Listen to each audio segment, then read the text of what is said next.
Karibuni familia kwa ajili ya hotuba fupi ya marehemu.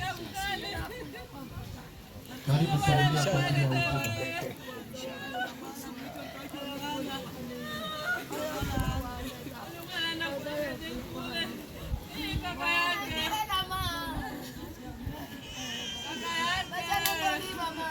Miwechi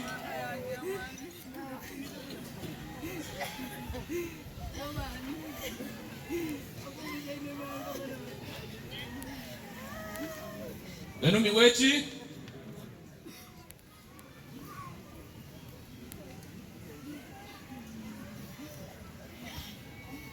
mimi siwezi kuongea miomo.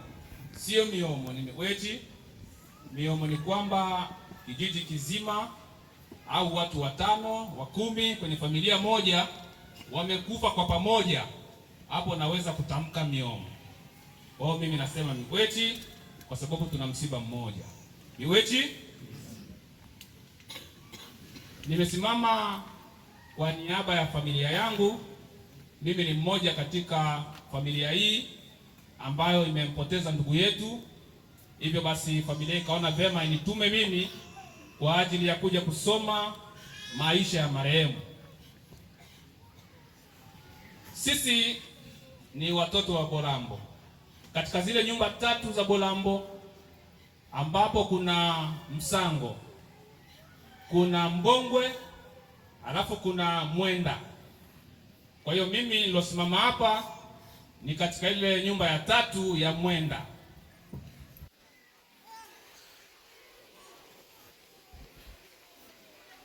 Katika nyumba hiyo ya Mwenda mimi ni Lomona ambaye alizaliwa na Mwenda. Katika watoto wa Lomona tena basi nikazaliwa mimi Bashimunenga. Watoto wa Lomona mimi ni mtoto ninaitwa Bashimunenga, lakini kwa jina lingine tunaitwa Bashimachugwa. Iwechi.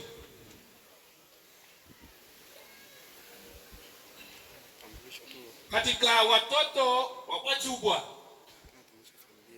mimi naitwa Mwesa, mtoto wa Bachugwa, yaani mimi ni Mwesa au Bashimwesa. Hivyo basi naingia kwenye hotuba rasmi ya ndugu yetu na mpendwa wetu. Nimesimama kwa huzuni na majonzi makubwa, lakini sina jinsi. Imenibidi nisimame kwa ajili ya kuzungumza risala ya mwanangu. Kijana huyu alitambulika kwa majina yafuatayo: Bobasha Joseph Kitambala, lakini kwa jina maarufu Boban. Jina la baba Joseph Kitambala Mwesa. Jina la mama Rosa Kamulete. Huyu ni wa jamaa ya Bashinyendo ya Buchuma. Kule kwetu wanaitwa tena Bashiuma.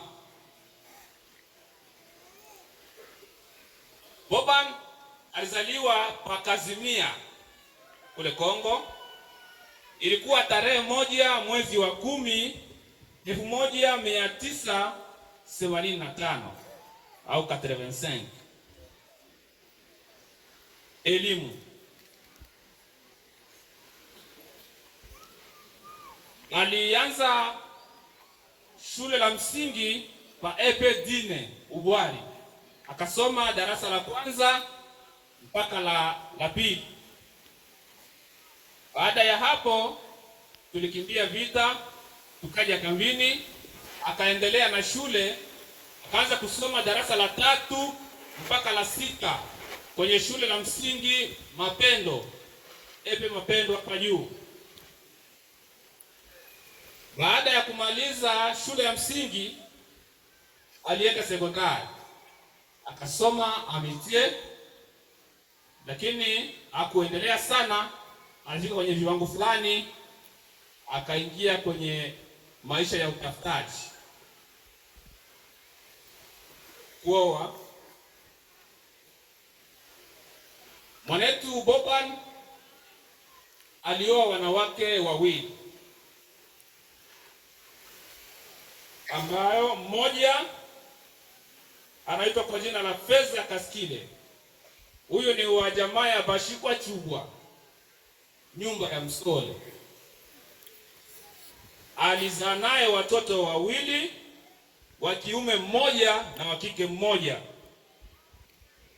Baada ya hapo waliweza kutengana. Alikaa muda, akaona vema atafute mke mwingine. Akaoa mke mwingine aliyeitwa kwa jina la Marie Uchudi.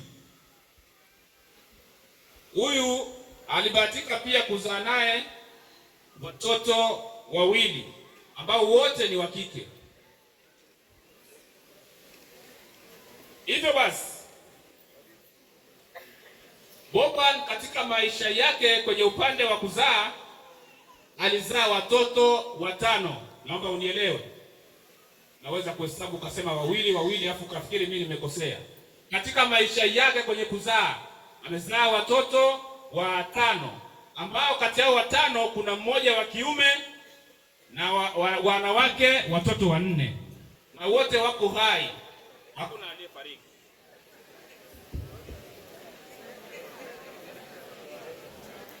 Alizaa watoto 5 ambao mmoja ni wa kiume na 4 wa kike. Hivyo nilivyosema, wote wako hai, hakuna aliyefariki. Naomba nieleweke.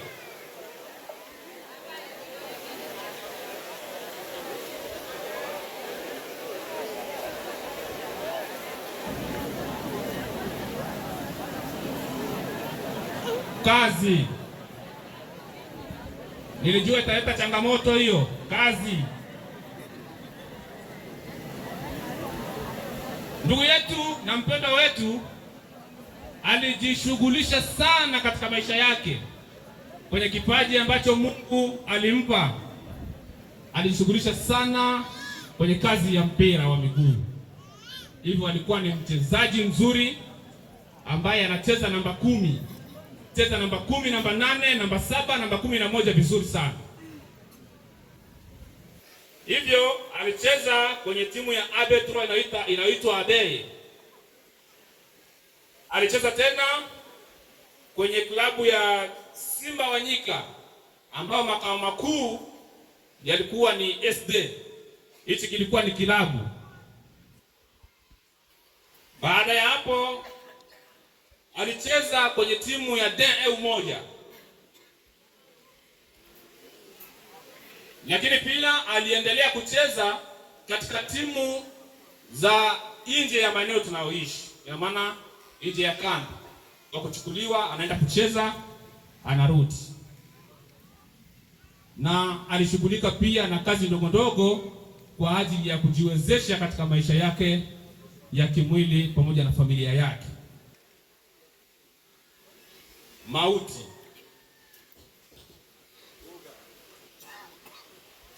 Ndugu yetu alikutwa na mauti usiku wa kuamkia jana, siku ya Jumanne ambayo ilikuwa ni tarehe 18. Tulipigiwa simu asubuhi na mapema kwamba tumemkuta ndugu yenu kaisha fariki. Basi ilitubidi tuje. Kweli tulimkuta ndugu kashahaga maisha, yupo kwenye kitanda. Mwili ukachukuliwa ukapelekwa mochwari kwa ajili ya uchunguzi zaidi. Hivyo uchunguzi ulifanyika, lakini hakuna kilichobainika kwamba ni kitu fulani kilichosababisha au kilichomsababishia umauti. Hivyo ndugu yetu alituacha, lakini hatukujua kitu gani ambacho kimemletea mauti. Kwa hiyo sisi tumesema kwamba mwanetu au ndugu yetu amefariki ghafla.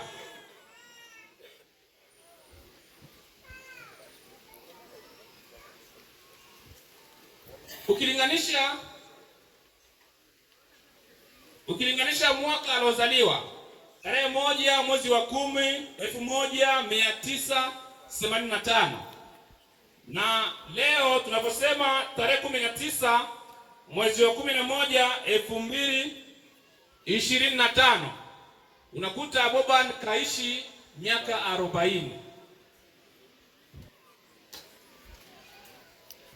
Hivyo basi kama familia tunasema kwamba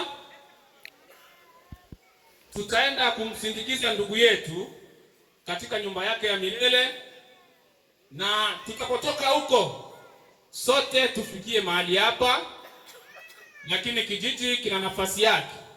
Tutasikiliza watakavyosema. Baada watakavyosema kijiji kama kitaruhusu kurudi hapa, lakini sisi tumesema turudi hapa, lakini hatuna chochote kama familia. Hivyo turudi hapa, na baada ya kukaa hapa tutakaa kwa muda mpaka hiyo saa 12 jioni. Baada ya saa 12 jioni kuelekea saa 1 wote tutatandua mikeka yetu na turubali. Tutahamisha msiba wetu na kuupeleka kwenye kijiji cha RD. Ni pale barabarani tu, tutakuwepo pale.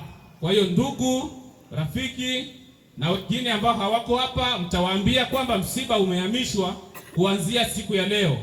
Tutakuwa pale RD. Hivyo RD tutalala leo, tutakuwa kesho mpaka siku yake ya Jumapili.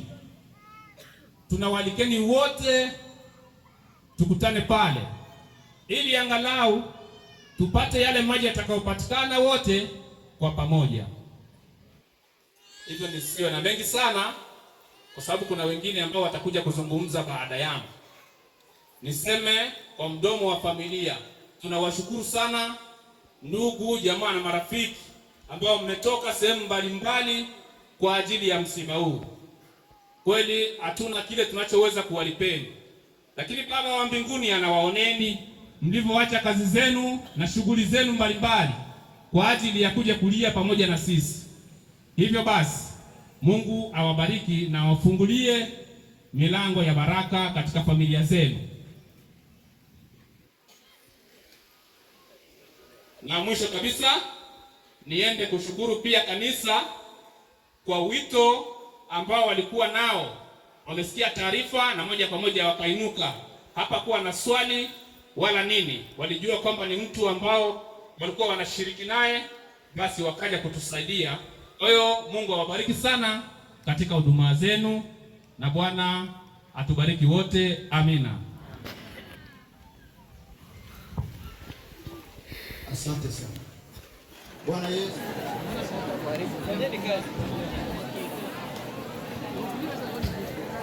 Miwechi Miomo.